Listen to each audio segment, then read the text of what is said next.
أرسلت روحي إلى داري تطوف بها، لما خطانا إليها ما لها سبل، أن تسأل الدار إن كانت تذكرنا،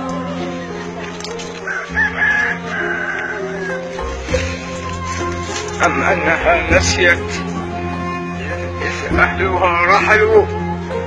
أن تسأل الدار إن كانت تذكرنا أم أنها نسيت إذ أهلها رحلوا. أن تسأل السقف هل ما زال منتصبا فوق الجدار شموخا رغم ما فعلوا، أم أنها ركعت للأرض ساجدة تشكو إلى الله في حزن وتبتهل. أن تسأل النخل هل أكمامه نضجت، أن تسأل التين والزيتون متصل، أما القطوف من الأعناب دانية مثل اللآلئ كالحوراء تكتحل، أم شجرة التوت والأغصان فارعة ناءت بحمل وقد طابت بها الأذن. هيهات يا دار أن تصفو الحياة بنا،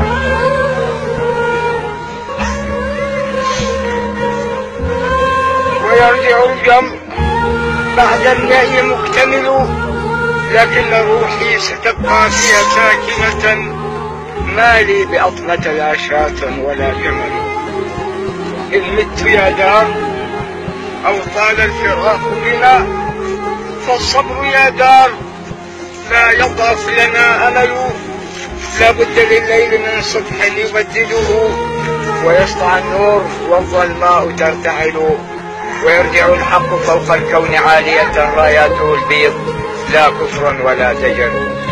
علائم الصبح قد لاحت مبشرة، لم يبق في الساحل لا عزى ولا هبل، فأول النصر للأوثان نفسرها فعل الخليل وفعل المصطفى مثل.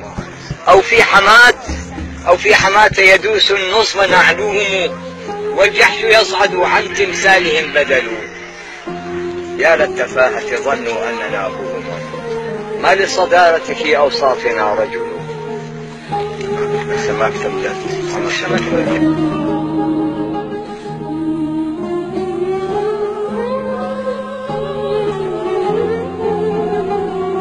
في حزن وتبتهل. أن تسأل النخل هل أكمامه نضجت، أن تسأل التين والزيتون متصل، أما القطوف من الأعناب